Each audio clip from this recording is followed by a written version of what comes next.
Something that you would do. They sort of, oh yeah, I'm gonna shy stuff like that. I don't know. Yeah. Stuff like that you have to do on your own. Oh, it's like a post. Post- Yeah. Oh, okay. I wanted to do it for our first set of electric buses. I got some people downstairs who were into trying it, and it was something that just never happened. You can see. Hi, Jim. I'm sitting down the middle of the. Okay. Yeah, thanks for sharing. Yeah, yeah, that. sure. Oh, good. That's usually very valuable. Because usually, if anyone has an issue with the state police, we should this color, this, we should that color, that. That's out of the Yeah, I'll realm. probably just Don't like that color. Okay. Sounds perfect. Oh, you're welcome. I haven't been on it, but Yeah. tomorrow. Virginia, from like Texas, I'm sure Texas. I came close to just saying, let's just decide now so we can. Oh, good for you. All right, Nathaniel, we're ready. Ready? Just gonna join the meeting. No, I didn't agree. Yeah, let's just do. I took cash home last Uh, night. you can let me in the Line 31. Oh, cross, yeah. 10 o'clock last night. Oh. It's just. It's just, Right. it's really. We're all here. Yeah, yeah. Yeah. So, yeah, I'll be up. I went, Yeah, I for went sure. to go to the shopping center. Great. My bus didn't line up, so I walked and I was just, Right. I was just exhausted from my back. That was yesterday morning. Did you But have, One thing I'm still busy. can you just give a, yeah, sorry. Moment to get settled here. All right. Everyone, welcome to our DAG Q3 meeting. I'm very excited to see everyone. I do feel we're in a little bit of a transition, with Ross stepping out of the chairship. I think we've been doing a lot of housekeeping. Jim as vice chair, Camilla, Caleb, we've been meeting on a routine basis, trying to get the house in order. Hopefully we'll have a chance to have a really meaningful conversation about what the direction of the DAC looks like moving forward, and give every member an opportunity to really voice where they'd like to see more effort and focus. But I want to thank Camilla and the team for all that they've been doing to help steer us forward and continue with smooth continuity as a team, as an organization. So thank you. So I'll hand off to Camilla to run roll call unless there's any comments from the deck.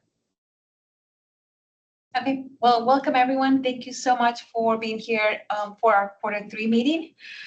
We have several staff members here today. So we have Caleb, I know most of you know him. We have Jen, we have John. He's our new summer intern. So we're very excited. He's a student at ACPS. So glad to have fresh eyes with the team. And then we have Raymond.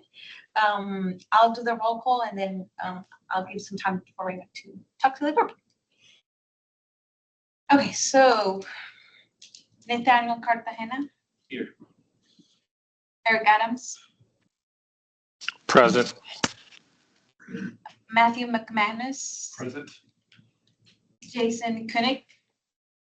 Here. James Durham. Here. Marcus Benier. Here. James Maflanka. Here. Bani O'Day. Here. James Palmer. Here. Napul Kulam. Yvette Young. Present. Eric Van Horn. Present. Perfect. Thank you, everyone. So I give the floor to you, Raymond. Oh, thank you. I just want to introduce myself formally and introduce myself to the group and be able to welcome each one of you to this quarterly meeting. My name is Raymond Ngui. A lot of you probably know who I am or have seen me around. I serve as the Chief Infrastructure and Development Officer here at DASH. I wanted to spend some time to just, formally introduce myself to this group. I would love to share a lot of our perspective about what we love to see out of this group, especially with the change in leadership, change in chairship, and of course with a new, new-ish group of DASH staff, Camille, Caleb, Jen, and others, working with you to fully leverage the group and to help us be the best system that we can be. Just a little bit about myself. In my current role, I oversee the departments. I oversee Camilla. Oversee the departments of marketing and public engagement, but I also oversee planning and scheduling. So anything that's got to do with service planning or the implementation of service and the schedules. that section falls under my portfolio. I also manage the agency's capital program. So anything that we do as far as zero emissions, facility projects, IT and technology, a lot of that stuff I have involvement in. I've been with Dash for about going on 15 years, worn a couple of different hats. The bulk of my background is actually in planning and scheduling. For those who knew Martin Barna, I was actually the predecessor in that role. Did that for a number of years. I spent a number of years overseeing operations and maintenance, so was able to see a couple of different corners of the organization, and being able to implement positive changes and making sure that we're on the right track and following the vision of both the city stakeholders, the board of directors, and of course with the advisory and the feedback of DAC to make sure that we're doing the best thing that we can for the ridership. And just a little bit of a interesting note about myself. This is my although it's my 15th year here at Dash, this is actually my third transit property. I started my career in transit at the age of 15 or 16. I was a junior or probably a junior in high school. My very first role in transit was serving on a group just like this. Montgomery County, Maryland, that's where I did high school. My very first role in transit was serving on the Montgomery County ride-ons. They called it the Transit Advisory Group. And that's when we got my first start in transit. That's what kind of led me down the path of everything that I've done in my career, everything from traffic checking to run cutting, scheduling, and overseeing operations and maintenance. And I got this, I got to experience so many neat things and be involved in so many neat things in transit. And that's where it all started. So my heart is a special place for a group just like this. Also our internship program as well. I started with a group like this, also was an intern. So wore a lot of many different hats. But I want to make sure this group feels like this is the place for your voice to be heard. This is the place for your feedback, to be taken in by staff, and to help us make sure that we have the right things on the radar. We're doing so many things when it comes to customer experience, when it comes to service planning, when it comes to how we're building buses, where we're putting them, service, and everything in between. We want to make sure that we have a great pulse with the ridership base, and this is where this group comes in. And we look to this group to ensure that we're on the right track, and also help us with our blind spots as well. If there are things that we're not seeing that we should be paying attention to, we want to make sure this is the place for you to bring that to our attention, and we want to make sure that we're receptive to that, and that we're able to respond to it. And again, take your feedback and your input and help us be the best organization and be the best transit system we can be. Anyways, that's my spiel. I'm excited to work with this group, and we work closely with you, Nathaniel, and this group membership to provide feedback and advisory, and just making sure everything that we do is the best that it can be for our customers. Great. One quick question. Thank you for the commentary. Anything in particular from DAC's history that you thought was particularly effective that, as we're going through this transition, that you might name or mention? Nothing really I know DAC historically has been really, really big on advocacy. And I think advocacy, especially in challenging budget environments, looking at service cuts and things that are, things that we're competing against different interests within the city. DAC's advocacy and support there really, really helped us make a difference. And I think that's definitely something that we definitely do want to continue to maintain. And especially when it comes to things that the more voices and the more representation that we can show is on board with supporting whatever it is we're trying to do, it helps us immensely in situations like that. So.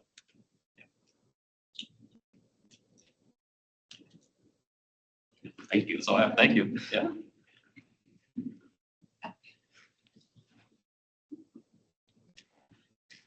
So the meeting minutes. I sent the minutes from the previous meeting yesterday, so you do want to go ahead and do them. So given that Camilla has distributed the meetings via email, I've reviewed them and I have no changes. Does anyone have any proposed changes to the meeting minutes as distributed?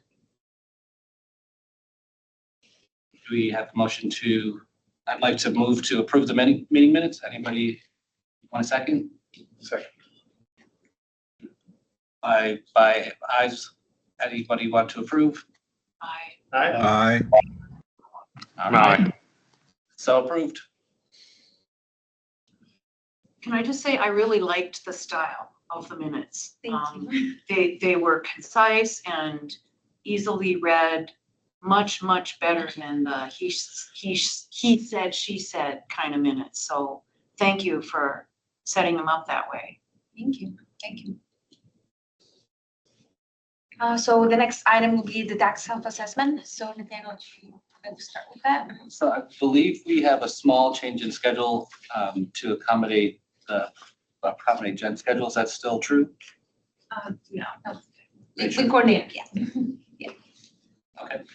All right. Well, everyone, I wanted to, as I mentioned in my opening and welcome remarks, I think as the DAC, we're going through a bit of a transition. I think that we have a lot of opportunity to really make this what we want it to be.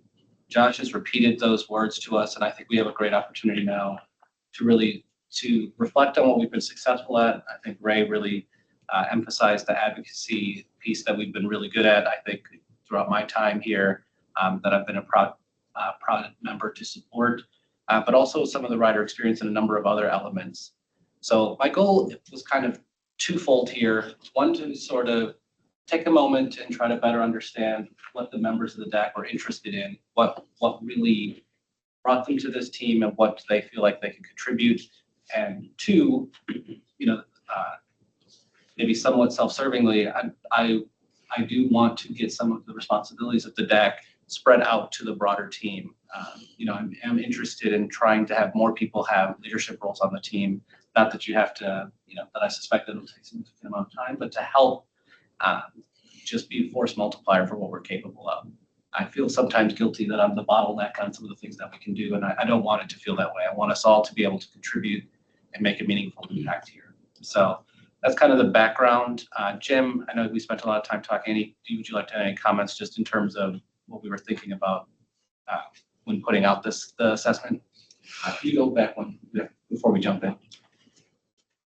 Yeah, no, I've been excited since I joined the DAC, but it's always good to have, as mentioned earlier, a fresh look, new faces come in and sort of say, hey, how are we doing? And what have we done well? What can we do better? And where does the energy of the members of the group want to be focused going forward? So I think I really applaud this effort, and I'm really excited by it. Thank you.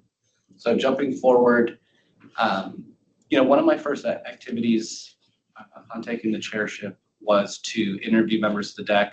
Although I still haven't interviewed everyone, we were able through that process with most of you to start trying to synthesize the ideas of what the DAC could mean beyond just our general guidelines. And it broke out effectively that the guidelines still quickly and closely aligned with four purposes: public representation and engagement, our service improvement and evaluation, and that rider experience piece, the policy and budget recommendation, and the advocacy that we've been taking on as a team. And also, I think the equity and accessibility piece has been key as well. I think we've seen a number of ways and initiatives, whether it is distance for underserved communities to stops or the frequency of stops in those different locations and the impacts that that's had. So I think, one of the things that I think will be evident as we go through here is we'll need to make some minor revisions to our guidelines, and I would welcome any feedback. I'll be trying to draw that up as we go. But this was the context and the purpose of Rider Advisory as we were trying to evaluate. This provide the context for that conversation. So this is the quickest and most fastest way that I could summarize the self-assessment results. I do intend in a future meeting to try to go through some of the qualitative feedback that we got. We asked a number of questions related to what we've done in the past, what you would like to take on in the future. Those were a little bit harder to summarize. I wanted to start with the initiatives that we had outlined. So what you'll see here is our top 3 priorities really broke down to participating and advocating at DASH events, advising on policies, budgets, infrastructure projects, funding priorities, and empowering DAC members and increasing our impact through the use of DAC subcommittees. So those served as our top three. Two things that I wanted to just add. I think this is a oversight on my piece, but these topics at the bottom that say add for their priority at the bottom. Rider experience was a frequent and repeated commentary from different members in the qualitative pieces. I like these initiatives, but some of the things that we haven't done or haven't captured here was rider experience. So I did add that as a topic and a topic that's worth prioritizing as we open for discussion here in a moment. But in particular, people mentioned safety, timeliness, the quality of their experience while on the bus. This was a consistent message that folks felt like they had ideas and thoughts about how the DAC could be participating in communicating that. One other idea that came up, I think it was just one, but I thought was worth adding is an annual report. Many people did, although only one person mentioned the annual report, many people did also add, we're curious about how we can measure our impact as an organization. And so that was also added here. Now, you'll see that the priority is taken on a what is that called? A rank basis, meaning, we averaged out 1 through 10, and whoever had the lowest score with how it was, this is how it came and read out. The standard deviation kind of gives you an explanation of how much we agreed. So the lower the number, the more we agreed with that priority as a group. Now, that being said, I do think that most everything here is important to one person or another. I don't think there was anything on this list that wasn't in the top 3 for people in the organization. So although this does give us an order of operations, it doesn't mean that we're going to eliminate anything here today. 2 quick housekeeping things I want to touch on in terms of the self-assessment. The first is that what ultimately came in as priority 8 of tracking DAC member feedback. This will be something that we will formalize. I talked with Camilla and Caleb.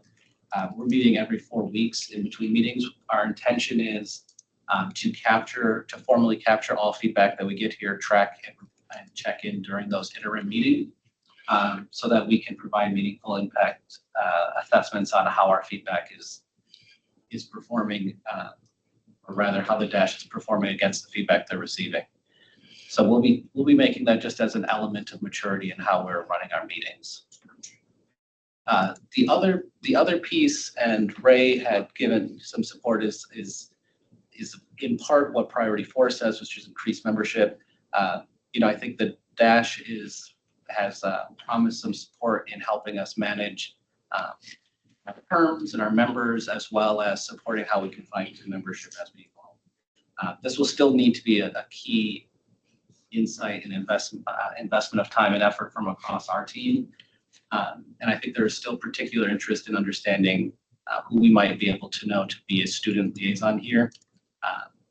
But these are amongst our top priorities. So I'll take a moment here just to enumerate the final listings, but we'll primarily focus on the top 3. So increasing membership, which I think goes very closely with encouraging the public to join our meetings, getting feedback on the DASH communications material, creating a member engagement calendar for advocacy and networking, tracking our feedback, connecting with other groups, and creating a handbook. So I'll pause there. I just want to see if there's any surprises or any commentary from the DAC before we proceed. Yes. Sure. I'd like the connect DAC with other groups. Jim was on the Transportation Commission. I think we have a variety of commissions and groups in Alexandria. And part of the reason we're here as well is to take those ideas back to the commission and vice versa.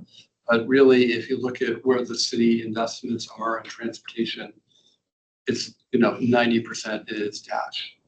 And so we want to make sure there's a solid link up, and I think that's why we're participating. But I know the city has notified the board of directors of Dash that there is a vacant spot on the Transportation Commission for Dash. I'll leave that. City channels are doing a good job, and we'll probably have to redraft our terms of agreement so that we could get somebody to fill that vacancy. But in the interim, I think this sort of engagement is very helpful. Thank you. When you say this type of engagement, are you talking about, you're talking about the connection of groups, right? That's right. Yeah, thank you. Yeah, I reached out to the Commission on Aging and had a long talk with their transportation chair, Alan Dinsmore.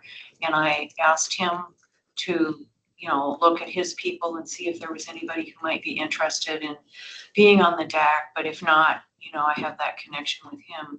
I also reached out to the Disabilities Commission, but I'm not sure how active they are, and I did not hear back from them.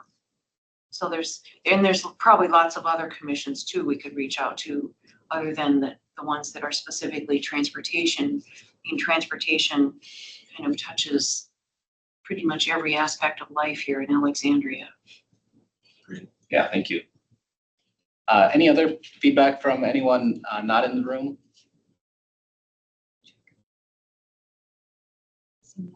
I just want to applaud our efforts. DAC has only been here for like 4 or 5 years, and then we already have a very clear vision, and then we have outlined the different topics that we want to focus on. Just kudos to us. Thank you. I do want to add something. So Nathaniel, thank you for leading this. For us as Dash, it's really important to understand the interests of the members here, what you guys are looking, what your how we can support. So being able to understand priorities, topics, what you want to get from this group really helps us to see how we can work together, depending on the priorities that we have, depending on everything that's going on here at Dash, or just the marketing team. We can really connect with the stuff that for you guys is important. So for example, participating at and advocating at Dash events, we have a lot of events. So I'm happy to invite or just have a space for anyone that wants to attend any of those events. So that's kind of the idea, and being able to see what people are interested, it gives us like a framework of how we can support everyone here. Yeah, thank you, Camille. We're going to dive into that topic. Caleb helped put a nice structure together. We'll talk about that one in particular. So just proceeding, I wanted to cover, although this was priority 3, I'd like to cover it first because I think there's fertile ground, Matthew, I think based on what you were saying, as well as other comments in the room. I think this is a key topic that I would like to try to reach resolution on during this call. All DAC members, I think have a voice and connections and particular interests that they would like to work on. And subcommittees, I think, is a particular area of focus that I think we could have, a structure we could take on. My expectation, and I discussed this with Ray, is that I believe it would require revision to our guidelines. Our guidelines do not currently prohibit them, but they do not currently provide for them explicitly. But I wanted to share just for a moment what my vision is for how subcommittees work. First and foremost, they do not detract from the overall capabilities of the DAC, meaning they're not a carve out of responsibilities from the overall group. It is really the intention of concentrated and focused effort in specific places. Individuals who are passionate about particular topics or have specific interests who can really be force multipliers for what the DAC is able to accomplish. So that's much more about what I'm imagining. Groups that could focus on specific items, take them away, make concentrated efforts, and bring it back to the DAC for the maximum outcomes that we can achieve. So what I would like to propose and bring to a motion here and a vote is that subcommittees could be created by motion during any DAC meeting and pass just through a simple majority. This is the proposal that I intend to bring to Josh with DAC support. Once we have a subcommittee that's been established, it'll become active when we have any 3 members who would like to participate on it. Predominantly, my interest in having a few members is to make sure that that we have some accountability and support to actually deliver on the commitments of the subcommittee. So that would be the proposed structure. You know, a couple of things that I thought are of particular interest, although I'd love for the DAC members to tell me. You know, I think the events and public engagement, which we'll cover in just a moment, was a top priority. Membership and recruitment, and although I think we'll get some DAC support, I think is another space where we need some support and focus. Advocacy and policy, I think we have done well and can only be strengthened by, I think, having dedicated efforts in between the DAC meetings. And then last but not least, rider experience. So, you know, again, I would welcome feedback on this topic before proceeding. Just want to hear if anyone is, I mean, I would love to hear if there's any critical feedback about the proposal of creating subcommittees. Any, you know, generally seemed in the assessment that people were positive about it. But if there's concerns, I'd love to hear them.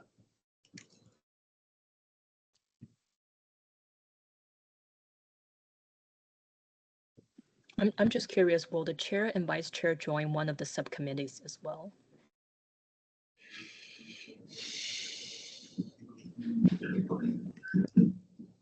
I mean, in my opinion, I think that they would serve as equal members in any subcommittee that they would participate in. I don't think they should be privileged or disqualified by being in those seats. Although I would certainly welcome others to take these leadership roles. Jim, I don't know if you feel differently. Well, I measure a lot of things in terms of how much bandwidth I have. And so Daniel has, you know, suggested 4 potential subcommittees, and I do not anticipate having personal bandwidth to participate. I suppose I could definitely participate in 1.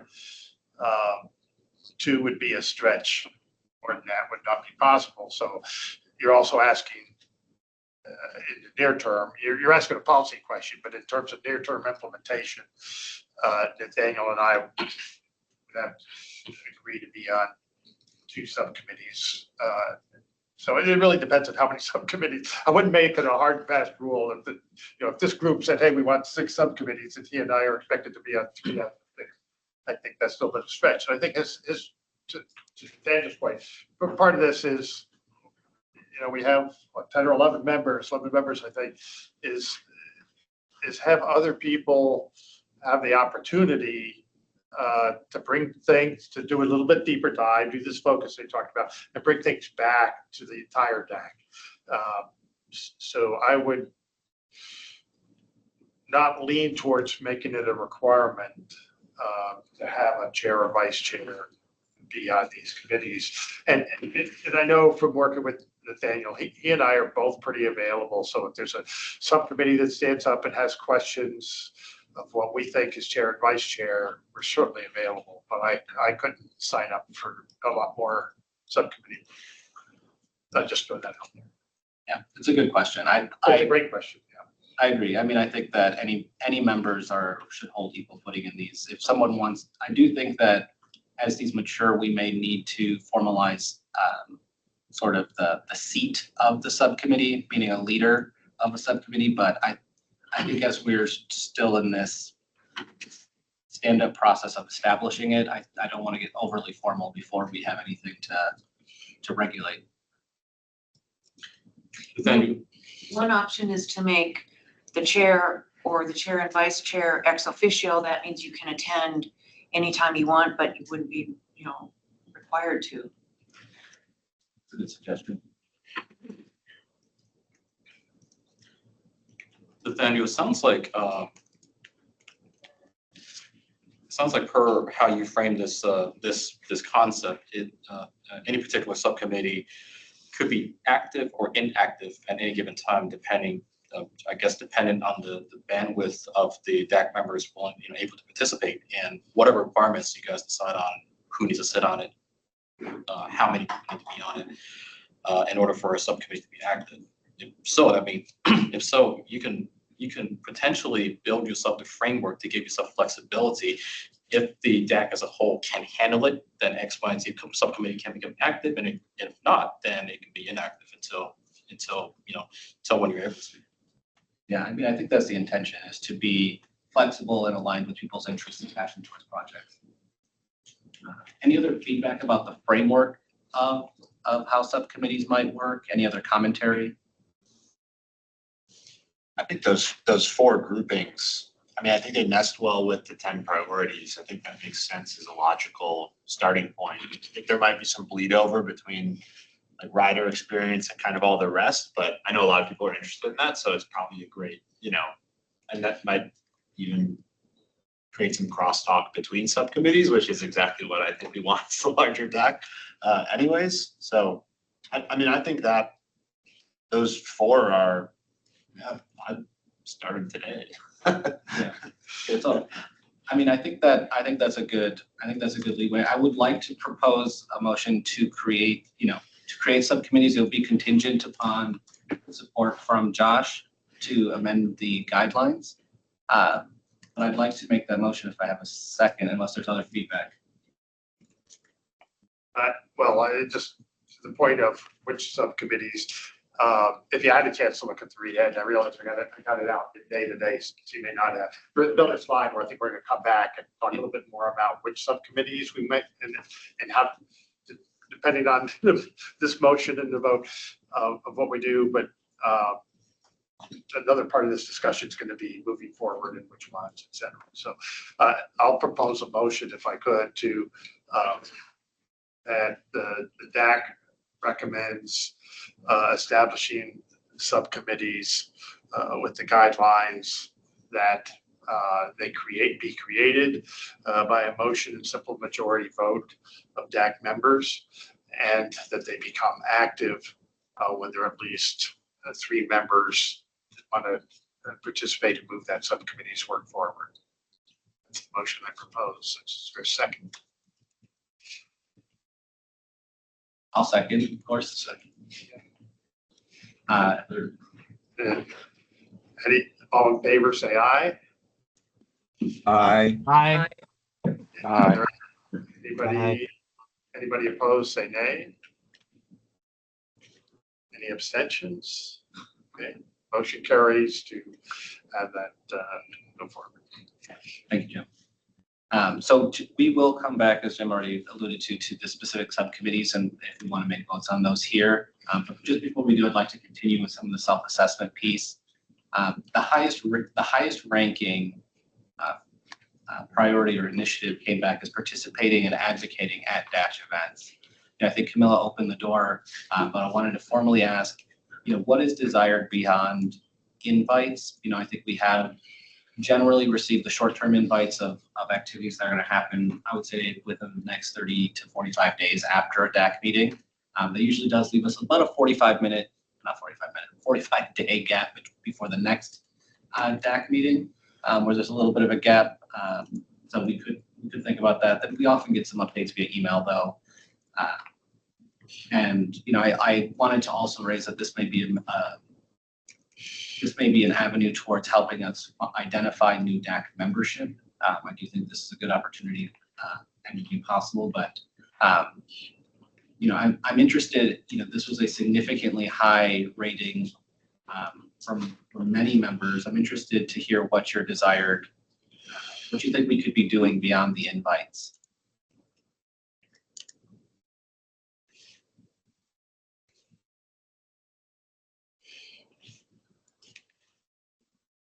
Are you saying inviting us to participate in DASH events? Is that what this means? Yeah, and my question is, what do you think that the DASH professional staff or the DAC itself can do beyond just awareness around, awareness around and providing invites to attend DASH events? Okay.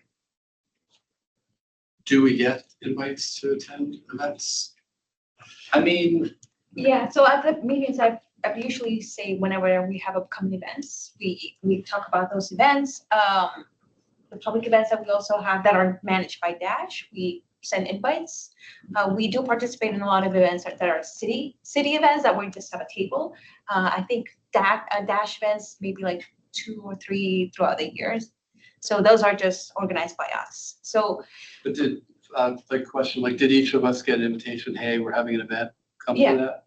yeah, that's what we usually send emails inviting. Great. So I would like to know, is the idea for just send invites, or do you want to sign up to volunteer to be like helping us out at the events, or do you want to have like a seat next to us and maybe provide some DAC materials, trying to get new memberships, or do you want to help create events? I know, James, we connected and we were able to do the baseball game, the Dash baseball game, so something like that, like proposing events for Dash to be part of. So it's just understanding exactly what the DAC members want, either participate, volunteer, or propose events. In that sense. That way we know exactly what you guys are looking for, and then we can coordinate.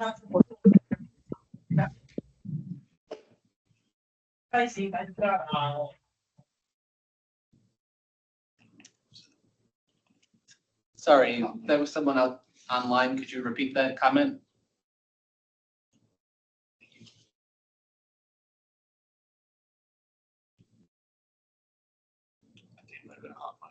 Okay. Yeah. Like, Camilla, that was absolutely perfect how to frame what we're looking for. Those are great questions, I think, for us to answer. Exactly, like what role, when Dash has a lot of really good events. I've always been impressed. And you can tell community outreach is really good. I've always noted from the Transportation Commission, make sure we get invited to these events because they're great events. But you correctly raised, it is just good to go to an event, meet other citizens, show the flag, etc.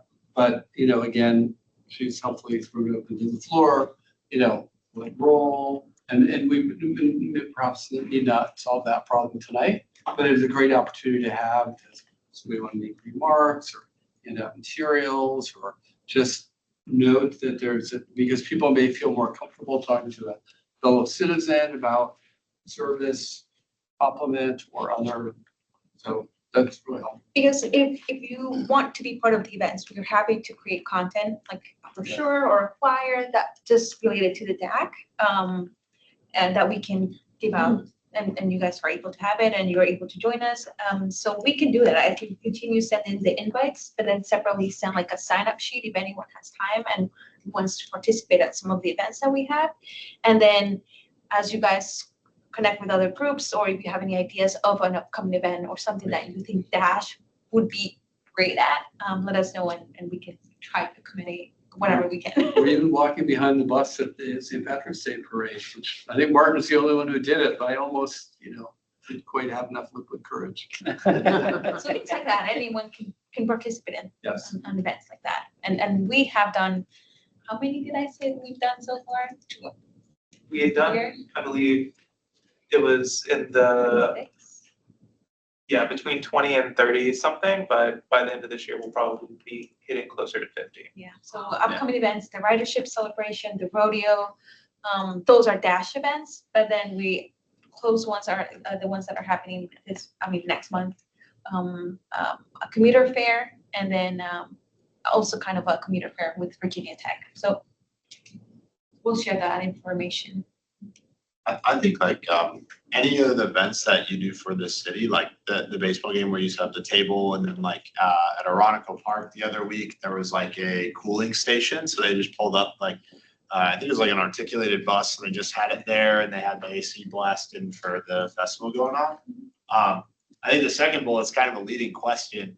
Yeah, I think that's a great way to, throw on a DAC t-shirt and try to meet some folks that coming out of the bus and say, hey, are you interested in public transit? Would you like to, help on our committee? And then say, maybe another leading question of the subcommittees. Is there anything in particular you're really interested if you are interested? So I think that'd be a great way to recruit new members. But I know we get the Dash sponsored events one, but like I'd also be interested. I'll show up and say, hey, how's everyone doing? And talk to the community that way. So.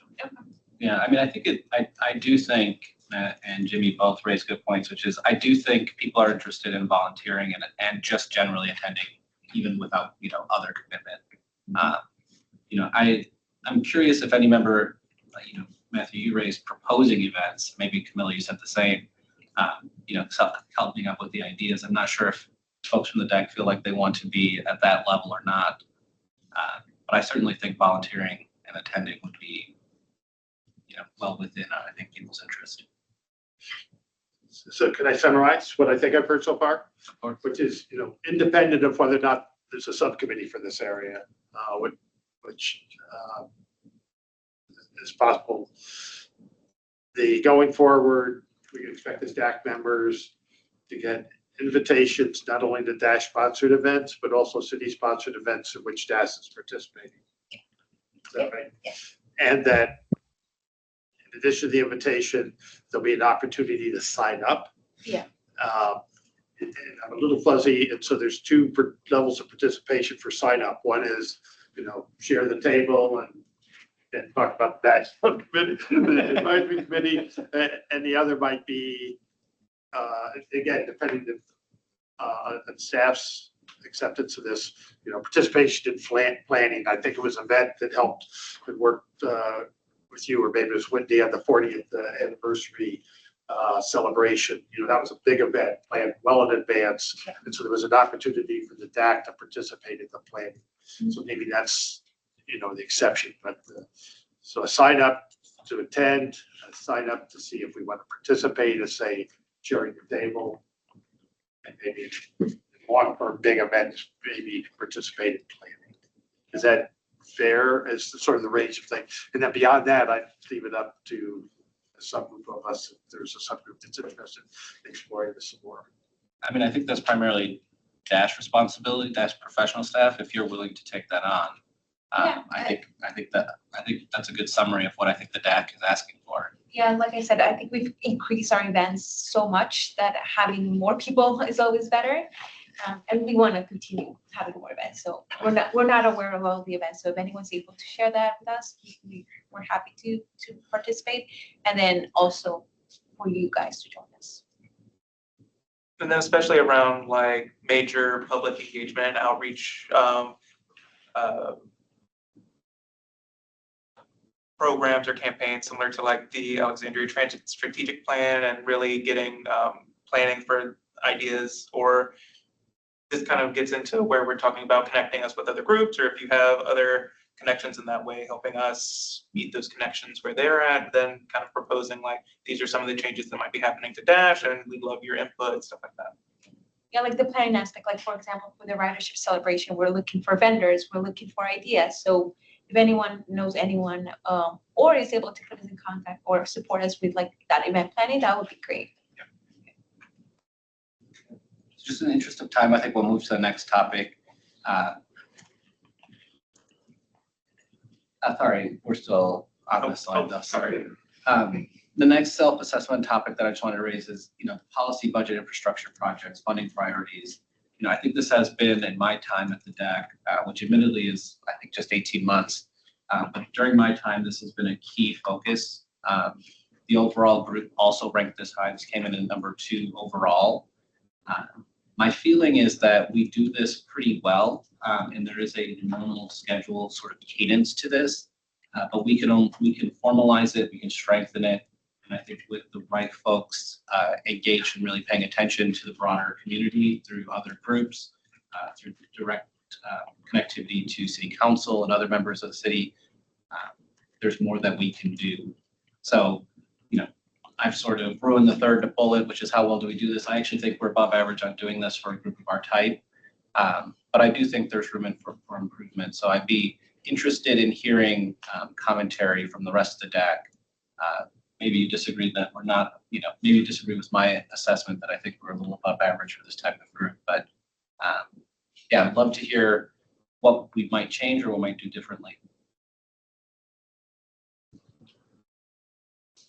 One of the meetings you talked about having that budget calendar, fiscal budget calendar, which I think is very useful to make sure that it aligns when we have meetings.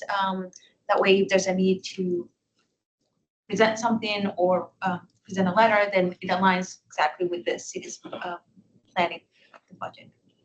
So definitely keeping that in mind.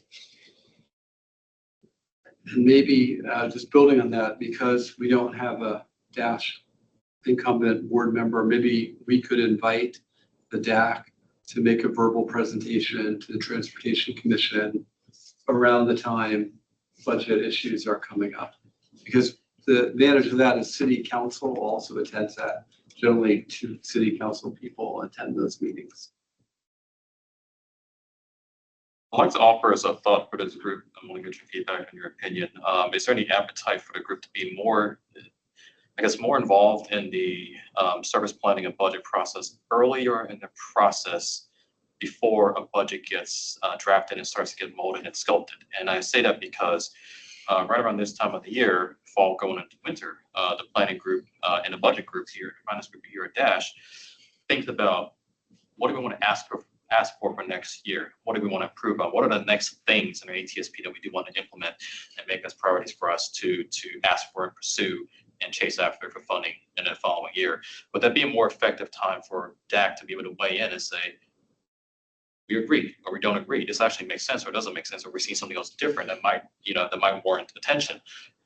So I want to put that out there. I don't think it's been presented before, but if we were to bring DAC into the process of the ATSP update process in the fall time of a particular year and get feedback for us to show you, here's what's next up on our plan, here's what we were thinking about asking for as far as budget next year, what do you guys think? Would that be an effective participation? I mean, my initial reaction is kind of twofold.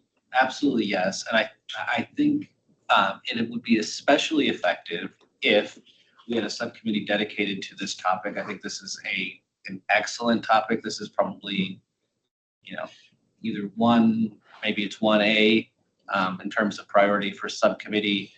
I think a subcommittee that could do that type of activity would be a tremendous add to the group and could bring back that, some of the progress and updates to the broader deck. I think that would be a tremendous opportunity. Okay. But I other members, please weigh in. I'll just say that I thought that the way that we kind of got in the last time about the 3 courses of action of if you had this much funding, you'd improve this route from 60 to 30. And there's kind of like 3 courses of action, the costs associated with it. I thought that was like a fantastic way to present that information to the DAC where, we don't know necessarily how much bus costs to run for a given period of time or how much, but you kind of laid it out very simple and it made us say, yeah, agree. I think that's just as important as this one, or this is where we see those 3 priorities. So that's just a huge sustain for me personally. I read that and I was like, I see the way forward on how they plan on implementing the service plan. And I agree.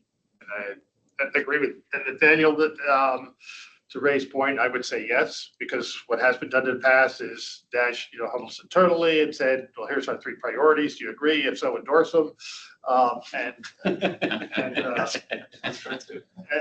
what Ray is asking is, would you like to be inside the huddle when we come up with those 3? And I will say that I think this next cycle has some more interesting trade-offs. And just to give an example, well, I don't want to belabor the point, but I think there's some interesting trade-offs coming up this fall that make, and I know we have diversity of opinion on the DAC that I think would be valuable to have for the Dash staff to have that input.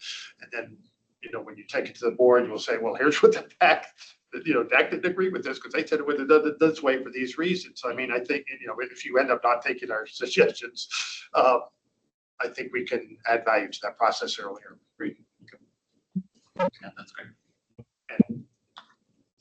And any other room for improvement on this thing? I don't know if this is a segue to the next slide. What's the next slide? I do want to say that there was some comments on the chat. So Jason did say that he participated in the rodeo 2 times, and that is a super fun event. So It is welcoming everyone to invite to be part of the event, and he said yes to the sign-up process idea. not to preempt, but keep us moving along, I would say I'm interested in continuing to work on the budget, infrastructure, and policy funding priority advocacy, and so I will sign up, and if there are other people interested, you can speak up at this meeting and or Nathaniel about how he wants to go forward on that. But I'm interested in there being a subcommittee, and I'm interested in being one of the three people. Yeah, so why don't we just put a pin one moment and go to the next slide? We'll pull that slide back out. So this is a final, just a review of the top priorities. In terms of all of the priorities in one place with what we think could be possible subcommittees. There's a couple of places where I think I've written not recommended, where what I really mean is they could be integrated into other subcommittees. They're not big enough topics to be individual focuses in and of themselves. Overall, we're going to continue to go through these. We'll continue to spend some time, probably not a full hour as we did tonight, but we'll continue to focus on these initiatives to incorporate them and strengthen the DAC over time. What I would like to do, just to close out the self-assessment, is see if there are other voices that would like to, raise, basically bring to a vote the opening and stand up of a subcommittee. I would prefer to, if we have interest in particular subcommittees, that we preemptively vote for those, so we don't have to wait till our next meeting. And then we can, those groups can start activities even in between them. So from the framework perspective, to what we're doing tonight, there's a motion and a vote to establish one, and then separately we'll see who's interested in participating. Exactly. So I'd like to pull the pin back out. Then I'll make a motion that we establish an advocacy subcommittee. Like the advocacy and policy, It's as it was listed. Topic 2. The policy and budget. advocacy is Policy, budget, Bring it back to infrastructure, the funding. change that you threw out earlier. Advocacy and policy, sure. I make a motion to establish an advocacy and policy subcommittee. Do we have a second? I'll second it. All in favor, say aye. I, Aye. Aye. All opposed, say nay. Any abstentions? All right, so moved. I would like to equally I would like to make a motion to stand up the rider experience subcommittee. I think this is a critical piece. It is, in my opinion, probably the single topic here most closely aligned to the original guidelines before revision. And I think that it should be one that should be a standing subcommittee as well. I'd like to make a motion. Do I have a second? I'll second it, Jason. Thanks, Jason. Cheers. All in favor, say aye. I, Aye. Aye. Any nays or abstentions? All right, so moved. So we have 2 subcommittees. Anything else anyone feels moved at this point to try that they think they would like to stand up in terms of subcommittee? Hey, I'd like to, hope you guys can all hear me. I've been having microphone issues, but I'd like to make a motion to establish the membership and recruitment subcommittee. And I'm happy to, drive that as far as we can get it, while gathering members. Marco, I'm extremely pleased to hear that. Very few things would make me happier.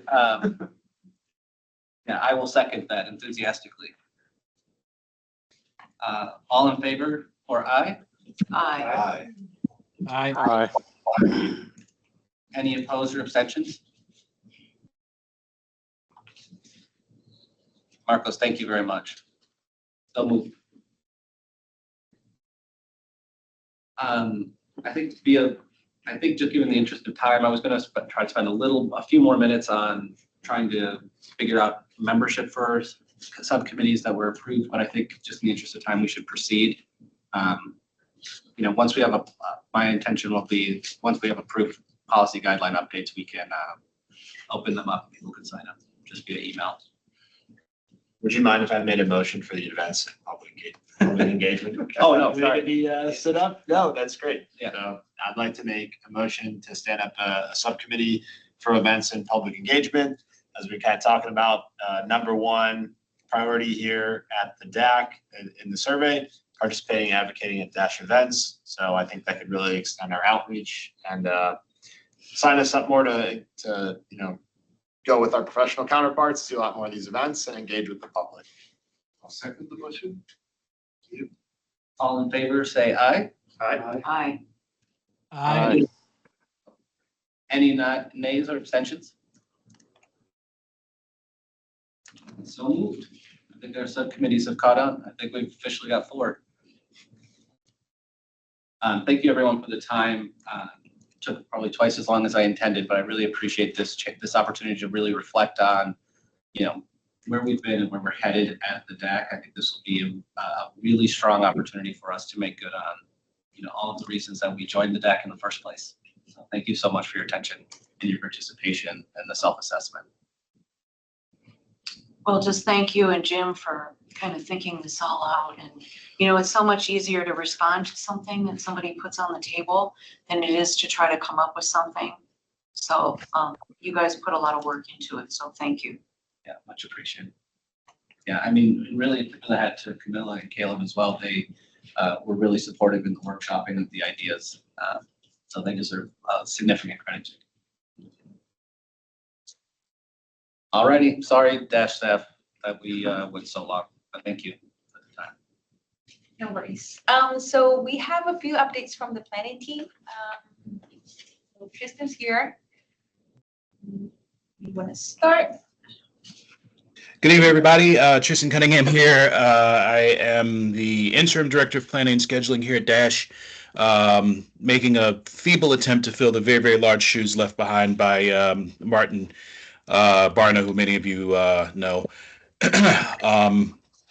I've got a moderate number of updates that I wanted to share with the group tonight, and of course roll out the red carpet in welcome of feedback on the direction we're headed in, and very excited to hear the group's interest in rider experience. By the way, it's something that my team takes very seriously and passionately. As a matter of fact, I apologize that I can't be there in person to meet all of you. I am currently in Richmond for some training, but as I do with any city I go to, I collect some materials from the local agency to see how they're presenting customer information, look at a few bus stops, ride a little bit of service, just to see what other agencies are doing in the direction of rider passenger experience, and what we can either bring back or be proud of that we're doing better. As many of you know, GRTC runs a quite effective system down here, and anywho, moving through the presentation. Caleb, are you okay? There we go. So as I mentioned, Martin has moved on into the private sector, and as of July 23rd. So I'm really just getting started in, of course, I've been behind the scenes here at Dash since 2003. So quite a bit of experience, but sort of just settling into the role here, where I can meet with this group and others, and just hear about what the general sense is of where we're headed in the direction of experience. My team is focused a little bit more on the tangibles of bus stop locations and amenities. Obviously, the profile of our service. When we get into talking about budget, obviously my team is going to spend a lot of effort working with finance on that, because we developed the service. And of course, Camilla's team would work very closely with us on information items, and then they do a great job with events and otherwise.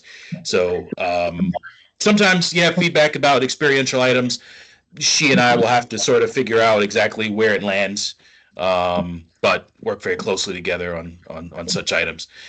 So for my updates and any questions that you have. I don't know what the protocol is usually here, but I certainly have no qualms or concerns with any interruption, or raise your hand or just speak up with anything that I can clarify.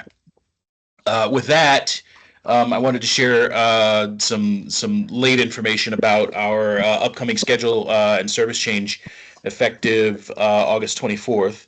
We are very, very fortunate, thanks to the advocacy of this group and others, to have an overwhelmingly positive report to provide in the direction of service improvements. Something that a lot of our peers in the industry, if you follow any industry headlines, cannot report. There's nothing but more in this change coming up. We have secured funding through the Commuter Choice Program. This is the, I believe, third round that we have applied for. That program, as many of you know, is a revenue stream that comes from the 395 express lane tolling. And we have applied in years past for funding through that program to pay for our Beauregard corridor service on line 35 and on line 36. And so that funding subsidizes the increased costs of the high frequency service that are running in that area. This year's cycle also included funding for us to purchase 2 additional articulated buses, 905 and 906, that hit the streets a couple months ago, I believe.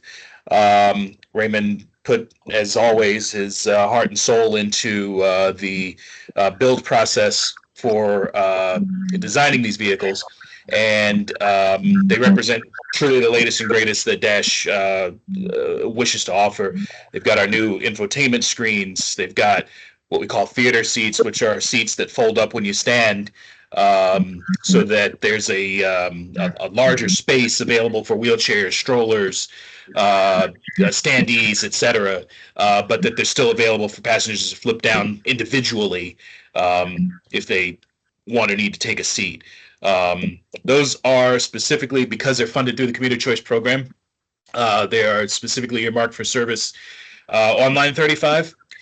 So you'll see them out there making their rounds. But spec-wise, a lot of what has gone into those buses will continue into future builds. Ever better. I really want to tip my hat to Raymond on that every order of bus that we ever get, even there are thousands of subtle changes that even I don't notice, but always learning from previous builds, and of course always receptive of feedback. In addition to the sort of the baseline funding and the additional capital that we received, we did get a few pennies additional in the program to provide a slight service improvement. We are implementing what's called a peak directional frequency improvement. What that means is basically following rush hour. So northbound in the morning, southbound in the afternoon. In that direction at those times, the 35 will be running every, we'll say 7 times an hour instead of 6. So just an additional trip per hour to help with crowding primarily. Below the fold, beyond the Commuter Choice and the West End changes, well, I guess the rest of this still pertains to the West End, but we have made an additional improvement to line 35 service later in the day. When that service was designed initially, we sort of followed the normal-ish peak cycles that were prevalent before and up to 2021 or so, where you expect the commute to sort of start to wind down around 7 o'clock. And so our service gradually taper from 10 minutes to 30 between 7 and 8 p.m. basically. We've pushed a 20-minute frequency that was sort of one step on that dial back down to 10 p.m. now, because we have noticed an extensive degree of crowding on our buses as that frequency dials down. And if any of you are at all familiar with that corridor, a lot of working class, a lot of shift work, a lot of unconventional schedules, unconventional work schedules. Really shouldn't even consider them unconventional at this point, but certainly not a service profile that follows what you would consider a normal peaked 9 to 5 type of environment. And so trying to meet that demand with resources as they come, as we can bring them to bear. Also very excited about this second bullet point there about the line 34. That will now operate every 30 minutes on Sundays to match the rest of the week. Now, what that has done, as small as that individual change might be, that was the last holdout for services that operated less frequently on Sundays than on Saturdays.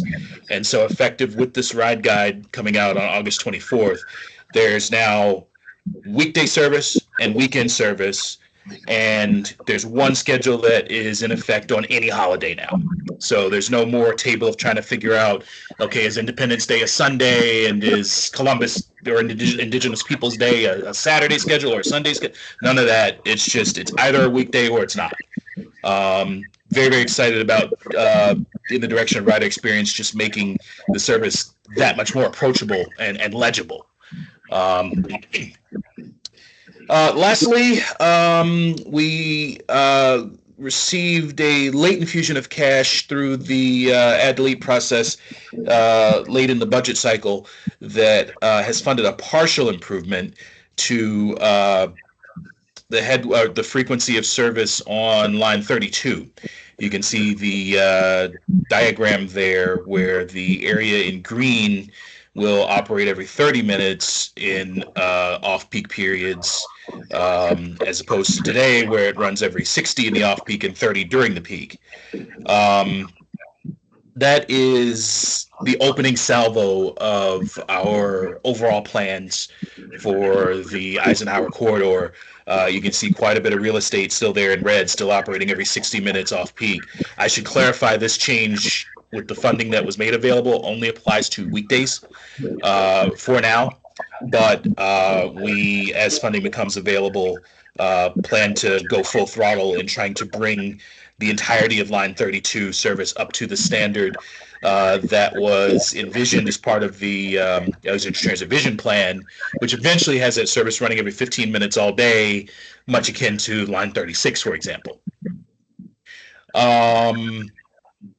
Short term, pending this group's feedback and other parts of the budget process as that kicks off for next year, we will again propose additional funding or request additional funding to operate the entirety of line 32 at least a half-hour frequency at all parts of the day. We did propose that in this past budget cycle, of course, fell short, but not all the way short. We did get at least the funding to provide that on the most, on the busiest segment of the quarter from a ridership perspective. Next slide, please. Any questions about the service improvements before I move on? Anything in chat? No. Okay, sounds good.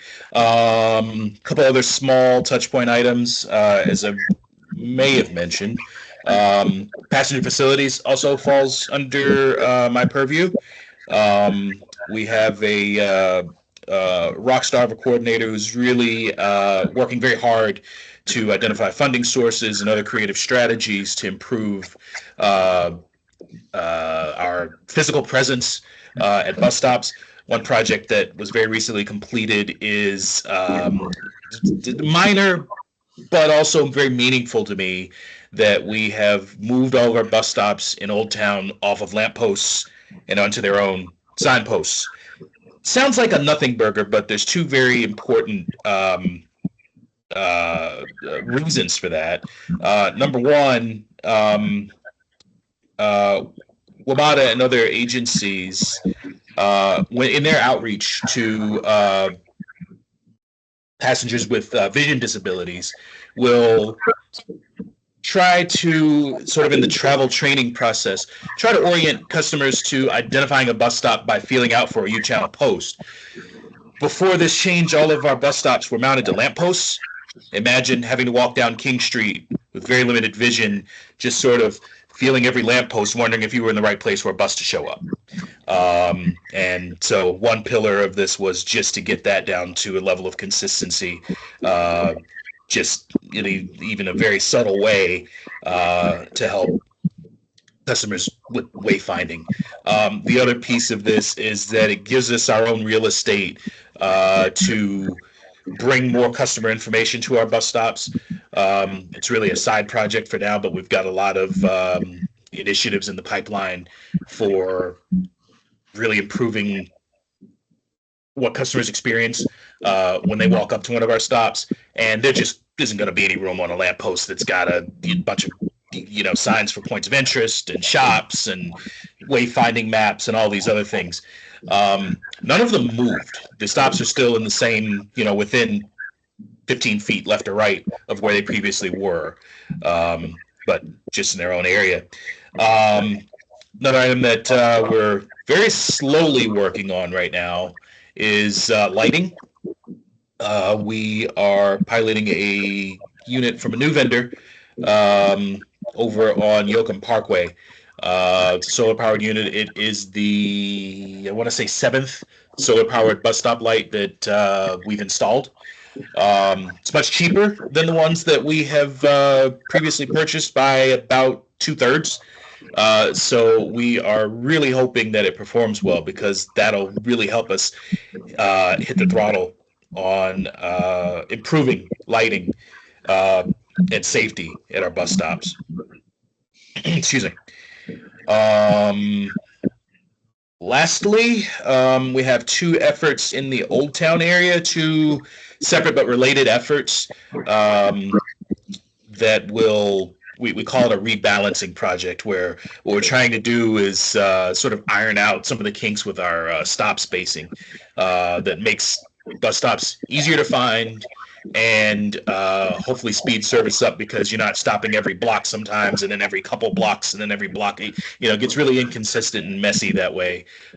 Just makes it a guessing game as to where customers can find service. And so where possible, sort of bringing this down to a level where we can just be more predictable and more present, and also focus our amenities investments. The last item, the King Street bus operations study, is the effort that led to our relocation of stops in the King Street corridor, unrelated to the poll thing I just talked about. Where that was sort of the opening salvo of our efforts in Old Town. And we did what we could in phase 1 without a major parking ask and without major construction. What I mean by that is the sort of holy grail for bus stops that we're slowly trying to establish in Old Town and in other areas would be what are considered curb extensions, where perhaps if you've been to maybe King and Royal, for example, the curb line comes out into the traffic lane, so that buses can pull right up, serve a very well accessible bus stop that's got a nice landing pad for wheelchairs. You step right up off the sidewalk and onto the bus, as opposed to having to step into the street or sort of wave your way through parked cars and all that mess. And so we're now looking for sort of adopting the next step and designing where we can install curb extensions, where we can install these, they're called Zeklas. They're these rubber pads that are relocatable but are very durable and much cheaper to procure and install than doing concrete work and sidewalk work and all that. That was a mouthful, I acknowledge. A lot of information in sort of a rapid fire fashion. We definitely love to hear from this group, by way of the areas that we are focused on, and if those are the right areas, if those are we solving problems that nobody's asking about? Are we on the right track? You guys, we considered sort of eyes and ears by way of using the service.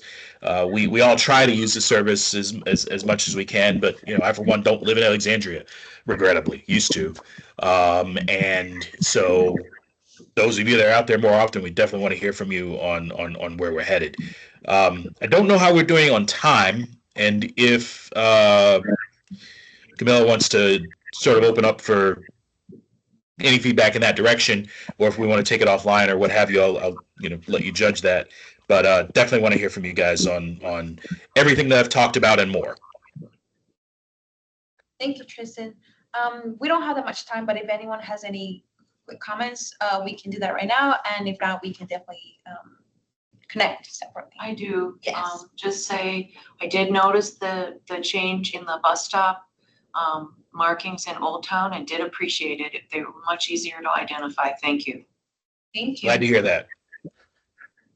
Tristan, I'd like to know what are Zacchaeuses? That's a term I'm not familiar with.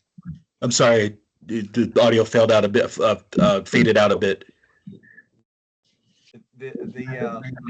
Under the King Street bus operation study, there's Zacchaeuses and parking reductions. What are Zacchaeuses? Ziclas, those are that's an L, Ziclas. I believe I don't know if you're familiar with an armadillo, the little black and white humps that are used to delineate bike lanes from travel lanes.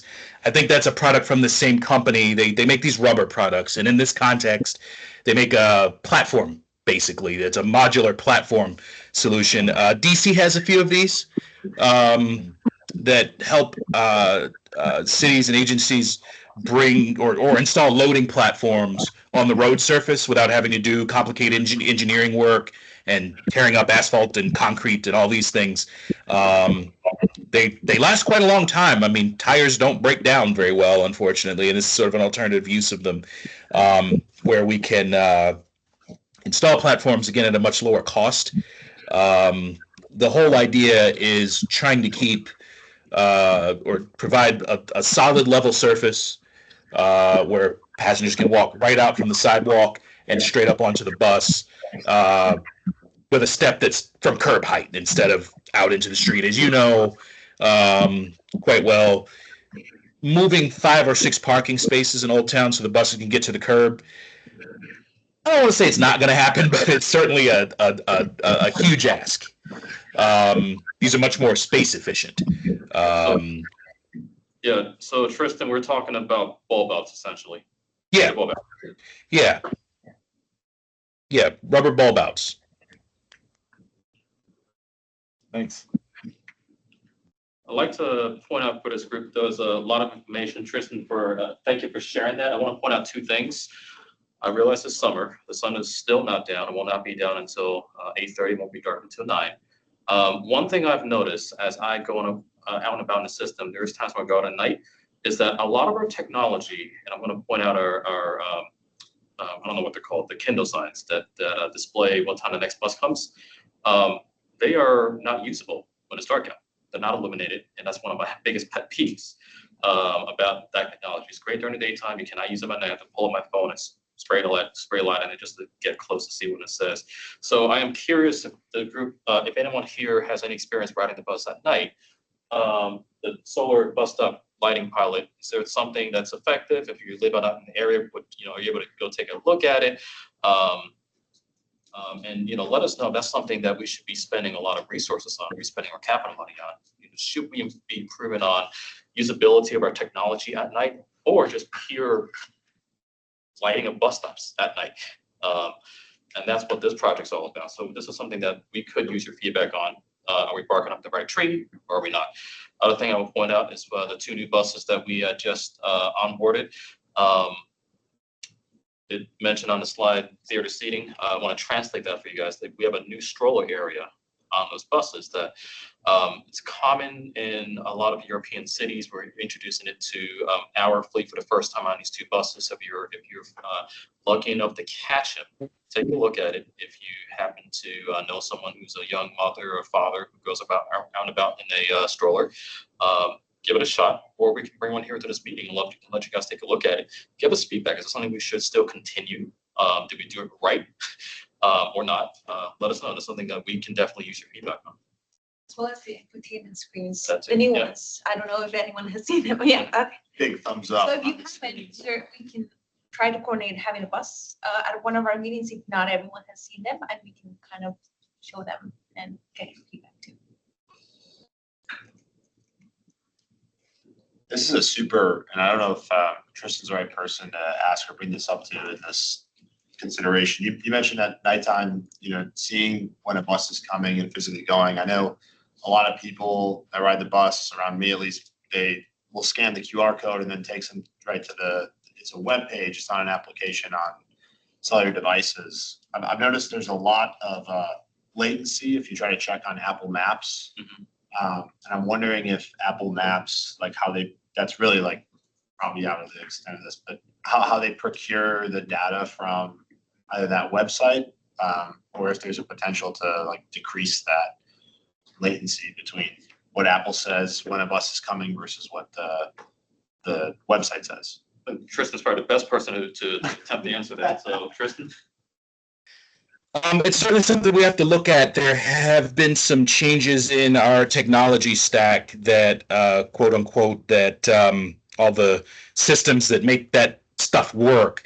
And I don't know where there have been positive or negative effects where along in the process, but it's definitely something we're looking at that does fall within my purview. So maybe it's a matter of one of the challenges with this stuff is that there's so much data that moves. It's incredibly difficult to troubleshoot anything after the fact. We have to kind of catch a lot of this stuff as it's happening to be able to identify everything that's going on and then work backwards to isolate the problem or the condition that's causing that. So perhaps you and I can connect through Camilla to sort of get a line of communication open where we get a heads up, hey, this is happening right now. Boom, we'll jump right on it and see what conditions we can identify. It's not what we want. I'll say that. I appreciate that, Tristan. Thank you. Absolutely. Thank you. One quick feedback. Find the 41411 texting is working really great. I love that. Oh, fantastic. And I've talked to other people Great. who give me the same feedback. I think that is really cool for, especially if I'm in Old Town and trying to come west, it's the 30 or the 31 and or the trolley that's coming next. Find out. There we go. But that, Yeah. Awesome. That's really good to know. One of our priorities with real time has been omnipresence, making it available in as many platforms and formats as we possibly can. We don't have a lot of insight as to what platforms are the most effective and really what people are using. We just throw it all out there. We're on every app that we can find. We've got the 41411. I wonder if anybody's ever used the IVR feature where you dial 746# and can enter the stop number and then it gives you a voice read back. So that's there, but one item that I'd like to spend some time on, not in this group or anything, is just identifying how we're getting the word out about all those options. Everybody consumes information differently, has different resources, but also even within the same person, sometimes one tool is better than the other depending on circumstances. So maybe we'll have something to report on that soon. Yeah. Well, thanks. Thank you so much, Tristan. And if anyone has anything else, feel free to send us an email and we can get back to you. I do want to report to Jen. Thank you, everyone. So just to respect everyone's time, I'll do this really quickly. You are all probably familiar to some degree with our ride guide. It contains bus schedules and maps. This is something that the marketing team and the planning team work together on, and we release a new edition every 6 months. So we're about to release one at the end of August this year. And we would love to hear from this group specifically about any feedback you have on the ride guide, how useful you feel it is for any aspect of your trip planning or just exploring the city. So we have put together a pretty short survey that we can distribute, I guess, after this meeting. It's going to ask you things like how you typically plan your trips. It's going to ask you your level of familiarity with the ride guide currently, any feedback you have on the design of the ride guide as it exists right now. And then there will be a very brief sort of exercise where we'll ask you to describe your most common trip that involves Dash and to attempt to plan that trip using only the ride guide. Feel free to make this hypothetical, or if you want to actually try to make that trip using only the ride guide, that would be excellent as well. And then there'll be some room for providing feedback on how easy that was, as well as any other comments you have. So we would love for you to complete this before the end of August. Like I said, we have a new ride guide coming out August 24th, and that will be seen on buses and on our website around that time. Let's see. For those who are joining remotely, the current ride guide is available on our website under trip planning and schedules. You can download a PDF of the ride guide as it exists. Otherwise, if you would like a physical copy, you can either come to our office to pick one up or connect with Camilla if you would like her to mail you a copy in order to complete the survey.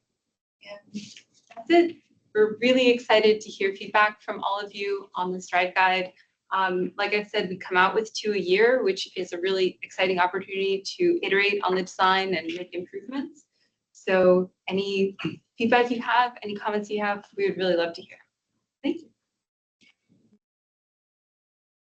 I do want to add, like Jen said, we've been working very hard on the ride guide, and sometimes we see it so frequently and all the time that it makes sense to us, but it might not make sense to everyone. So that's really what we're trying to work on, making sure that it's easy to understand, that it makes sense, that all the information that is needed is here, or if there's too much information that we can take something out.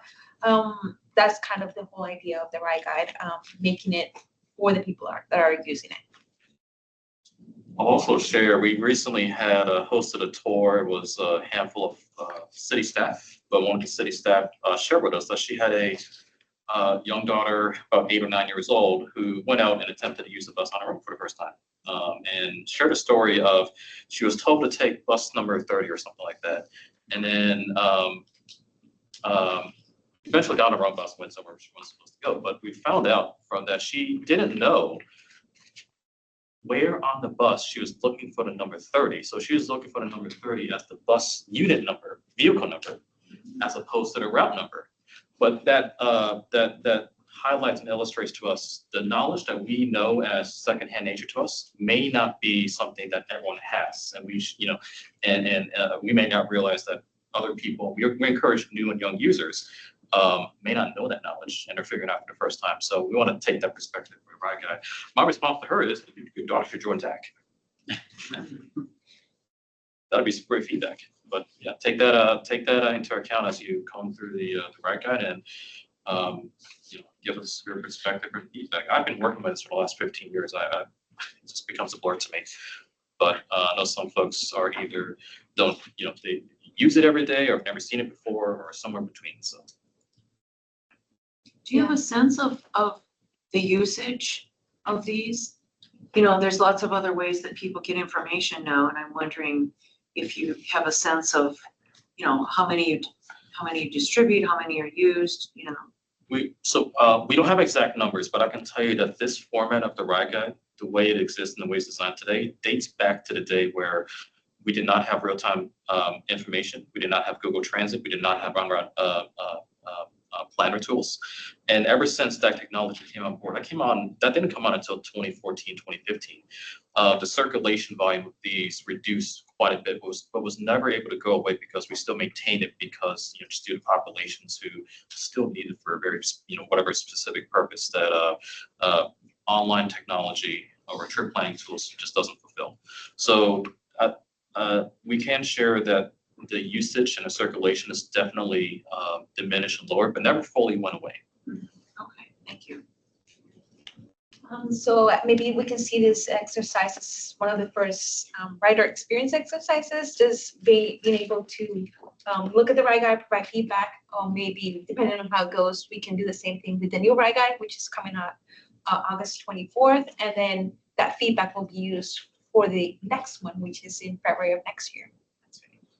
So yeah, any feedback that you provide will be more for definitely for not the August, but the February. So we have some time to provide feedback, that with Jen, see what we're able to change and what we're not able to, and then just coordinate from there.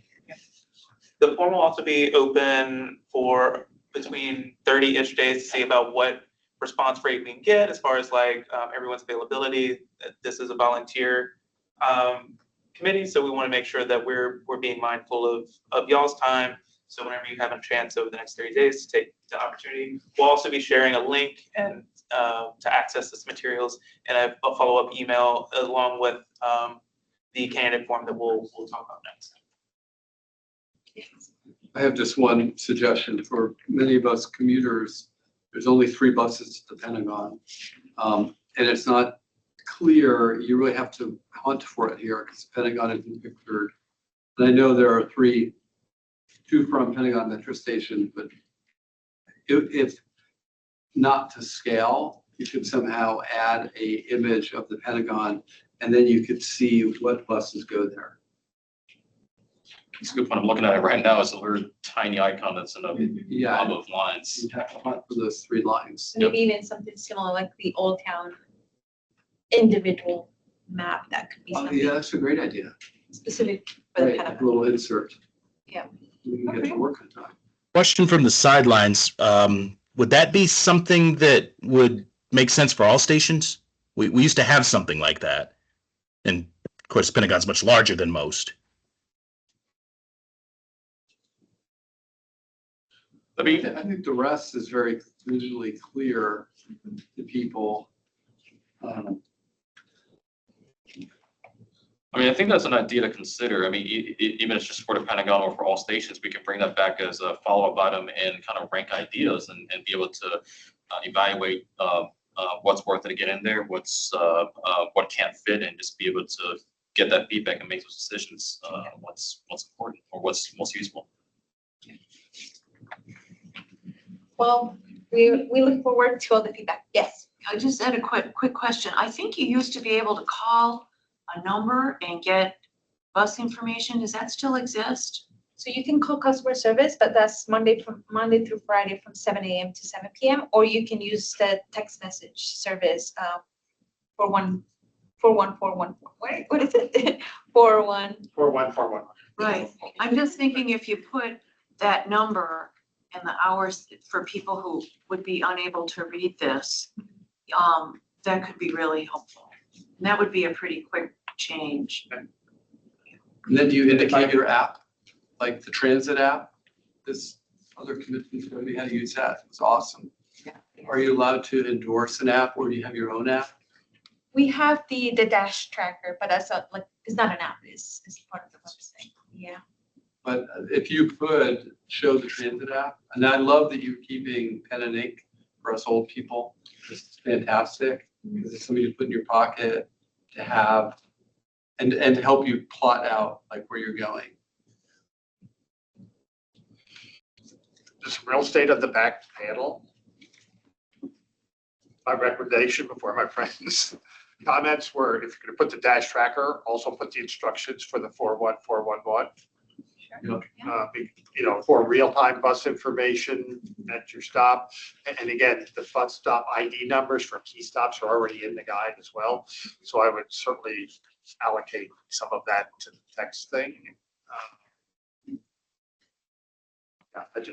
I'm very excited. It sounds like this group has a whole lot of ideas already, so I'm super looking forward to seeing all of your feedback. And I really appreciate your time, taking the time to fill out this survey and complete this exercise and tell us your thoughts outside of this. And if in the future, if you maybe want to share this with friends or family members and you need extra ride guides, just let us know and we are happy to provide the ride guides to anyone. Or pick one up off the bus. Yes. They are free to take. Yes, there, you can find them on the bus or different locations too. The new logo mark looks very nice on the front of the ride guide. Thank you. Went with Bonnie's comment. Yeah, the customer service phone hours, but not the phone number. Okay. I think I'm just saying it's yeah, no, that's. right here and Mhm. I've only looked at the You have to numbers go so back. far, but Mm. Okay. Yeah, that's really good feedback. Let's hear the phone hours, but See if we can squeeze that in even for the August one, maybe, or not too late. I don't know, it's going to the printer tomorrow, so. Okay. Maybe not. But yeah, please write everything down, tell us all your thoughts, and the next ride guide will be released in February, and we'll be starting well, Oh, yeah. it's going to the printer Yes, tomorrow. yeah. I'm kind of closed the books on that one. Yeah.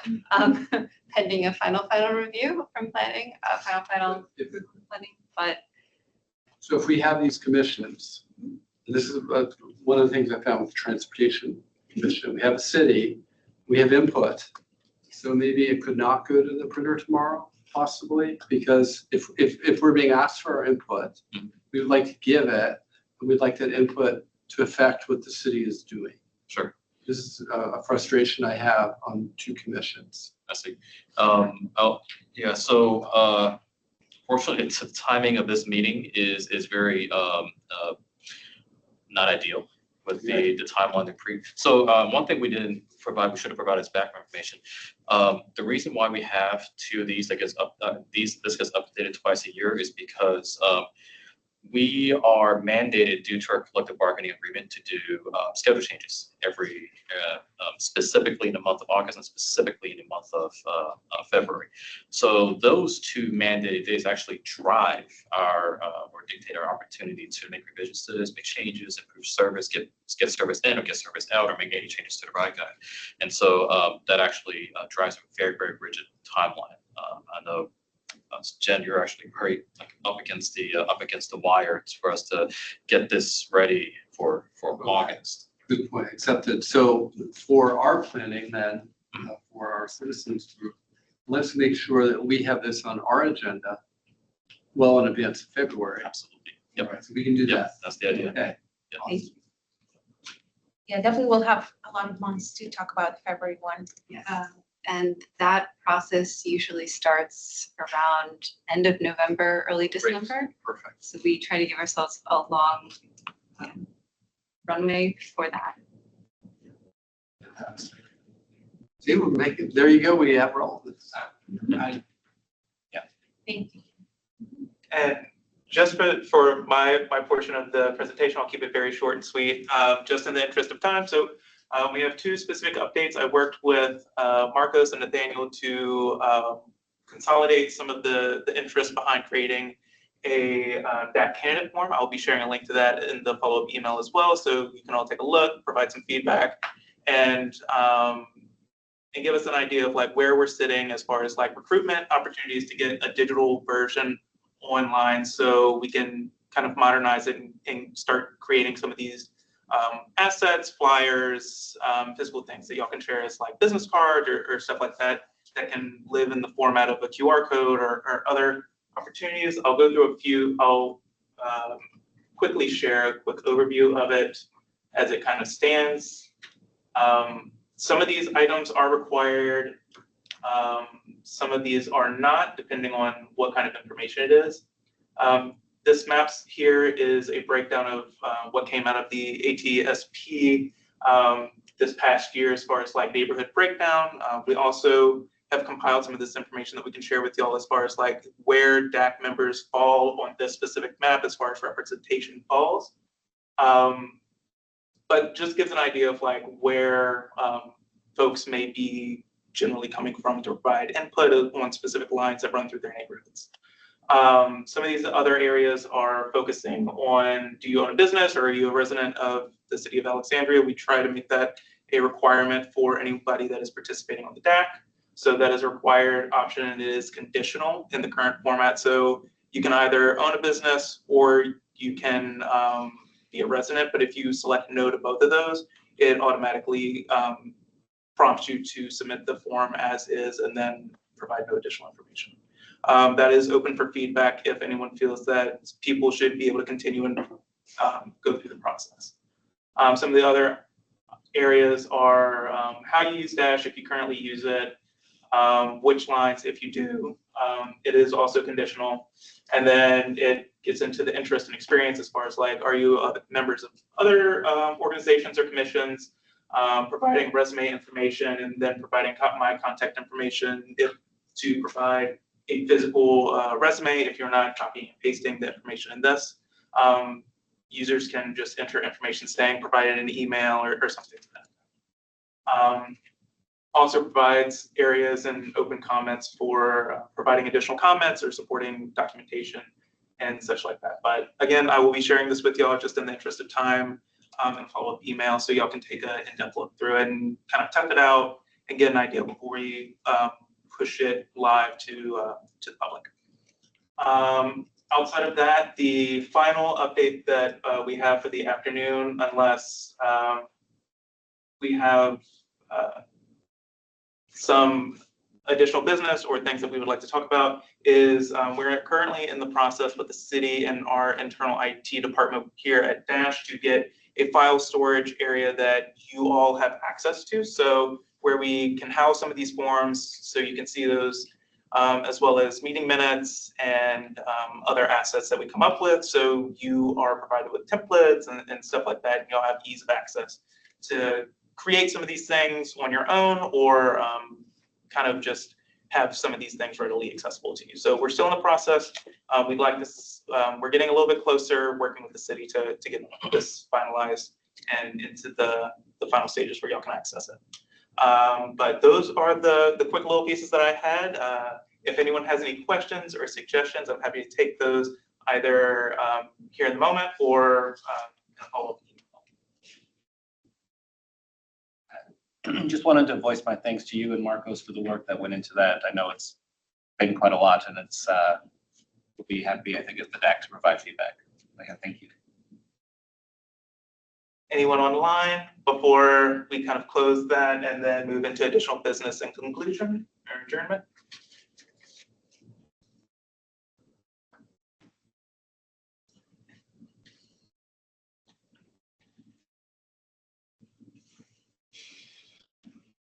Okay. Everyone, thank you so much for the time. This is 2 meetings in a row where I've run significantly over, so I apologize. We'll get back on track here, I think, in the next. I did want to say, I did keep my commitment to keep track. I captured 8 pieces of feedback throughout this meeting. They'll be formally logged. We'll make sure as I meet with professional staff that we're reviewing those. You know, if anybody wants to chat about those, I'll hang out for a little while afterwards. But you know, I think this is a good moment, a good inflection moment for the DAC. I'm looking forward to really working on the rider experience and the feedback and really standing up these subcommittees to maximize our force. Want to thank Tristan, Caleb, Jen, and all the professional staff for their presentations this evening. Really much appreciated. Thanks for your time. Yeah, and your time. Absolutely. We love this. This is awesome. We love I mean, you guys put out great stuff. You have great events. It's I think you guys are really leading the city. It's like the public sees where their money goes. So thank you. Thank you so much. I got at least one question, which is on the subcommittees. Do you know now what you want as next steps, or is that going to be dealt with by email between now and the next meeting? I mean, I think we'll handle it via email with the next step. I don't think Josh will provide any resistance. I think he'll provide support for us to proceed with subcommittees given the local support in the meetings. So, I mean, I think we'll have my intention is to take the approved subcommittees and just basically ask who wants to join them. And, I think once those groups have formed, if they want to appoint a seat for, meaning a lead for the subcommittees, then we proceed to do that. But I think that's really it. I think in terms of the subcommittee. I do expect one point of action on that, which is I will circulate a red line of the proposed before they're complete, before they're brought to Josh for final approval. So I'll circulate that out to this group. You're talking about the change to the guidelines. The change to the guidelines, a red line for that, so people can see what is being proposed. Perfect. Oh, go ahead. Yeah, I was just gonna add, any other points of business from the rest of the deck before we move to close? I don't see anything on the chat. All right, Thank you, everyone. yeah, many thanks. Thank you. Thank you very much. Thanks much. We don't vote to close, right? That's one good word. Just a couple of quick questions that I probably should ask. Tristan's probably gone, but on the, Does look like he's still on there. so Tristan, are you still there? Surprise. Yep. So, What you got? to give you a chance to answer this, not put Ray on the spot too much. Last night at the Traffic and Parking Board, the board voted 7-0 to advance what's called option 1, the King Street changes in front of the Alexandria City High School. Option 1 in particular, moves the bus stop from directly opposite the school entrance to a little further west between Radford and Kenwood. Yep. And also has a bus pull-out. And there was some discussion that, well, is that really the right solution? Because if it pulls out, depending on the time of day, then it's got to pull back into traffic. And then there's other comments about, but if it depends on the time of day, there are a lot of students, they'll be blocking traffic for a long time. And so the staff answered when asked that Dash was ambivalent between whether or not they had that bus pull out. And I was a little surprised that you didn't have a strong input as to which was the better option. I think Just, first of all, did staff quote you correctly, or can you explain why it quote staff Dash was ambivalent on that? I would say ambivalent relative to the limitations of the site. The big issue is we're talking about the school side primarily. We're talking about the school side of eastbound King, correct? Yes. Yeah. One of the concerns that was sort of driving this was the fact that that was designed and intended as a right turn lane into Chinquapin, but has turned into a pickup drop-off area. And so you get cars lining up there so deep that the lane isn't serving its purpose as a lane, and also we can't get over to our bus stop, et cetera, et cetera, et cetera. It probably doesn't meet what we would do or want to do absent that consideration. But with that consideration in place, we were quite limited with what's possible by way of making a great environment for buses while also trying to discourage that pickup drop-off activity. And so that's how we sort of ended up with this sort of weird kind of barricaded area that the buses can pull into to get out of the road.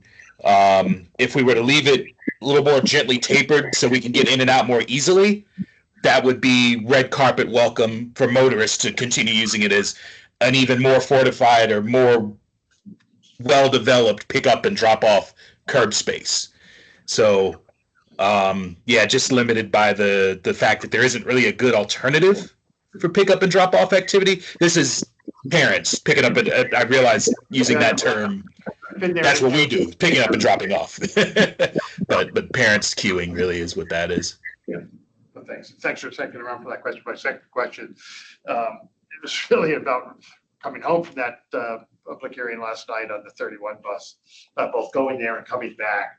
The interior to the bus places for advertising placards were basically on both buses. I took the 30 and whatever. They were empty.